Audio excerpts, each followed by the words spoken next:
안녕하세요. 정환입니다. 이 시간에는 삼국유사 피은편 신충 괴관에 실려 전하는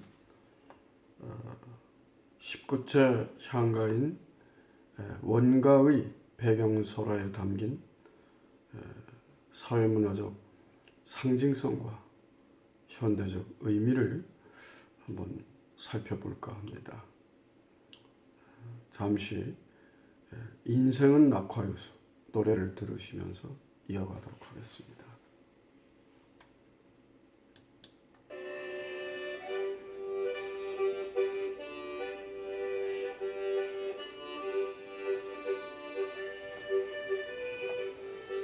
뜰에 잣나무가 가을에 시들지 않았는데 너를 어찌 잊으랴 하시던 우러러 뵙던 얼굴 계시온데 달 그림자가 옛못에 가는 물결 원명하듯이 얼굴사 바라보니 누리도 시련이 지고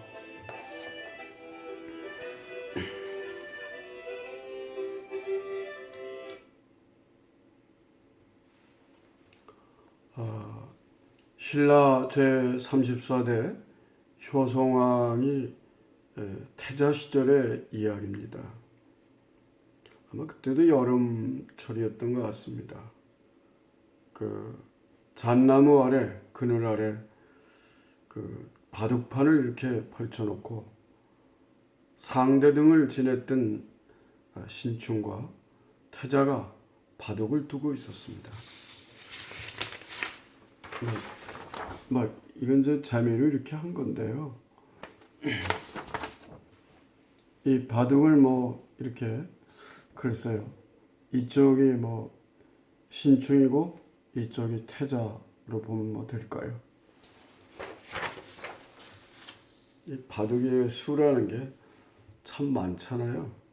19개 가로 세로. 정치, 경제, 군사, 문화, 여러 가지 교육, 여러 가지들에 대해서 이런저런 바둑을 두면서 얘기를 나눴다고 봐야겠죠. 특히 경동왕 16년 757년에 이제 한화 정책을 썼었는데 그런 등등과 관련해 왔던 얘기도 좀 미리 이제 했을 가능성도 있고요.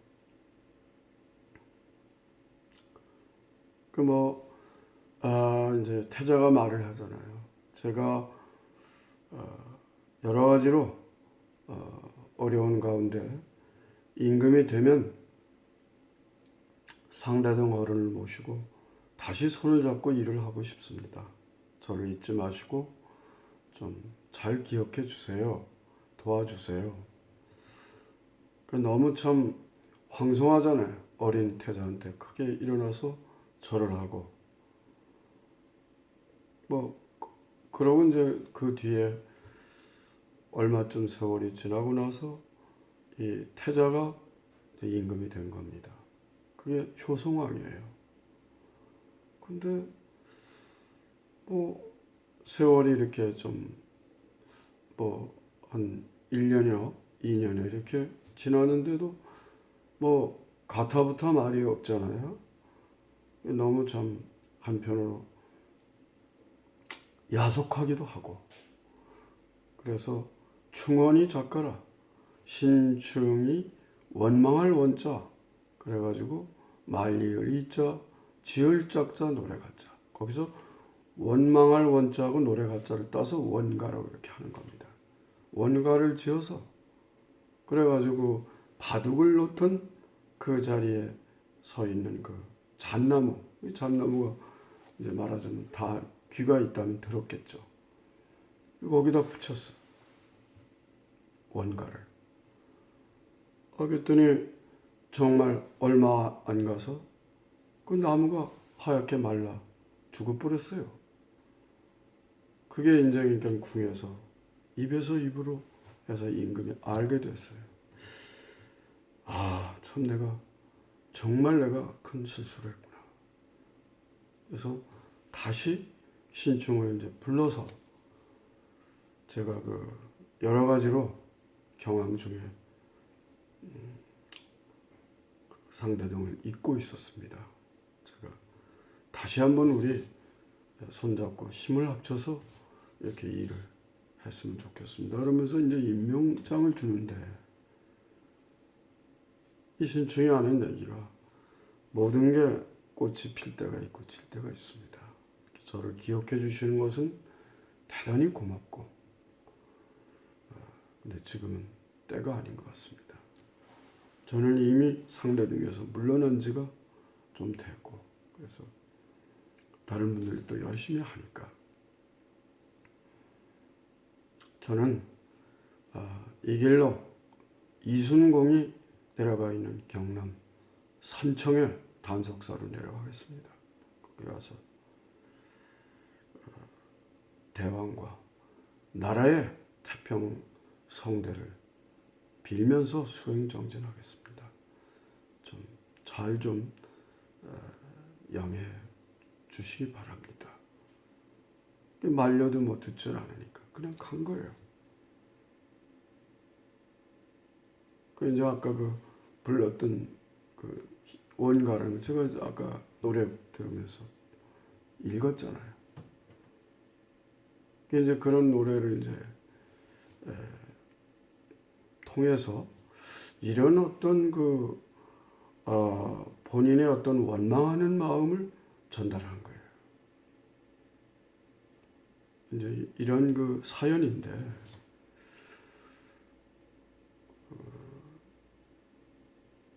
이런 어떤 노래의 어떤 시대를 달리하는 지역을 달리하는 어떤 개성성, 적층성이라고 해야 될까요?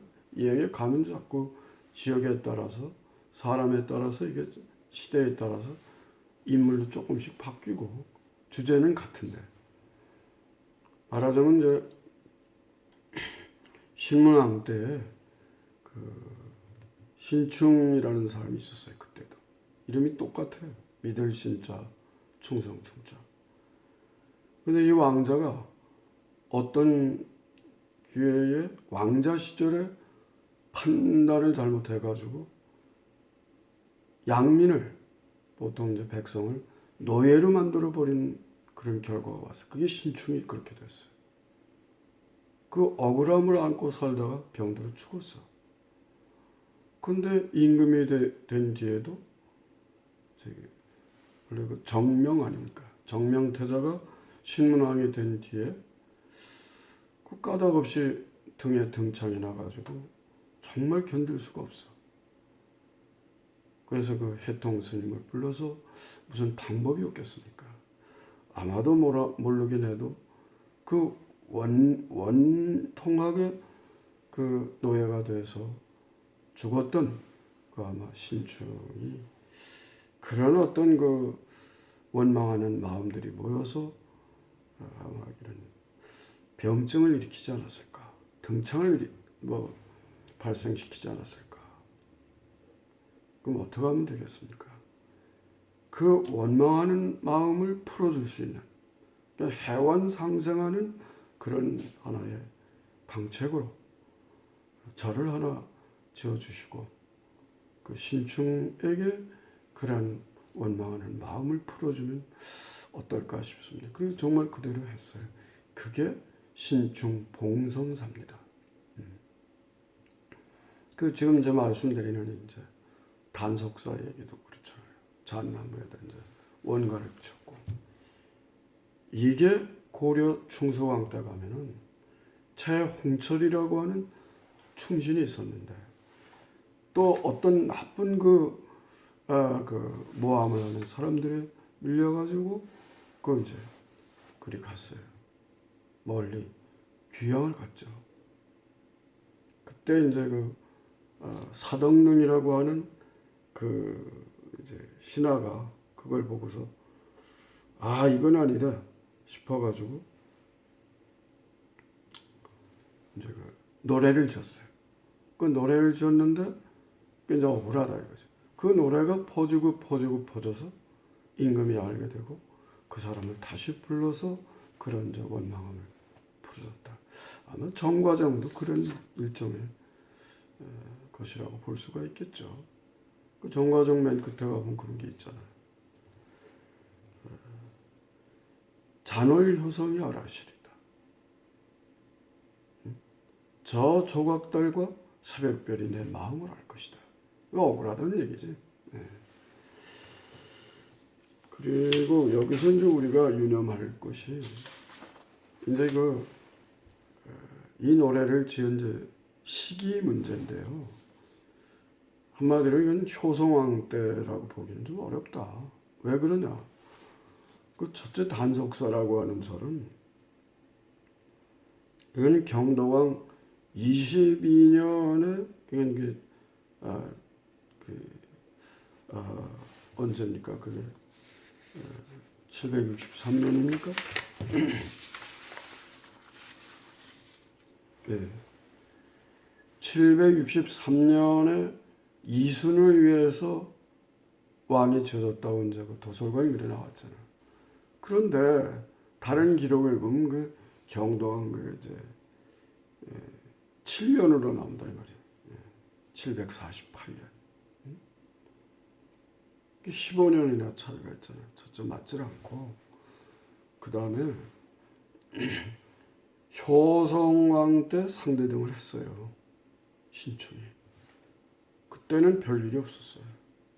경도왕 때 상대등이 돼가지고 22년 그때에 물러났어요. 왜?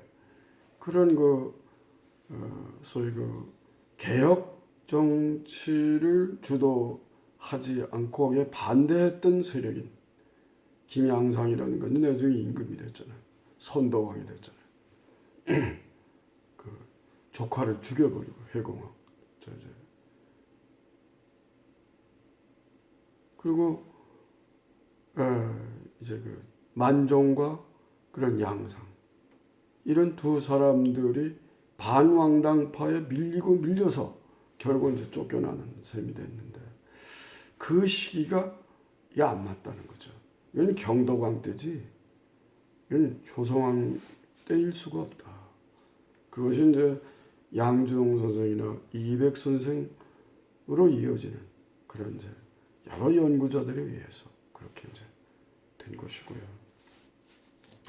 제가 보기에도 조금 이런 선사에 어떤 그 설화 중심으로 하다가 보니까 사료가 조금 소홀해질 수도 있었지 않을까 그런 생각이 들기는 해요. 그 다음에 그 내용의 이제 그 상징성이라고 말씀을 드렸는데 그게 뭐냐면은 그 달이 나오잖아요. 달 그림자가 연못에 가는 물결 원망하듯이. 그러니까 달이 비치는 연못이 있는데 물결이 이렇다. 물결이면 바람이 불어야 되잖아요. 이게 반대 세력. 다시 말하면 신춘과 같은 왕당파, 개혁파를 진보파를 밀어제치는 그런 하나의 바람이 불었다. 정변이 일어났다 이거죠. 뭐 그런 등등이 장진호 선생의 그 학위 논문에 이런 것들이 잘 설명이 되어 있습니다. 네. 하여튼 이런 이야기들로서 이제 우리가 조금 유념을 해볼 수가 있는데, 그러니까 지금도 어떻습니까? 김정은 위원장하고 문재인 대통령하고 잘해보자고 약속을 했지만 그 약속 빌공짜 공약이 되고 말았잖아요. 이번 21대 총선이 있습니다. 얼마나 많은 사람들이 또 좋은 공약을 내볼 겁니까? 그대로 될 리가 없지 않습니까? 정말 약속의 땅, 약속의 사회를 우리가 모두가 지켜나가는 어떤 한두 사람의 힘으로 되는 게 아니라고 생각합니다. 약속에 정말 우리 한국을 건설해 나가는 우리 모두가 주역이 되어야 되지 않겠는가 그런 생각을 해봅니다.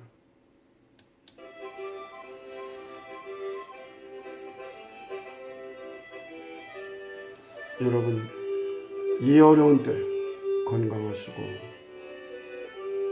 행복하세요.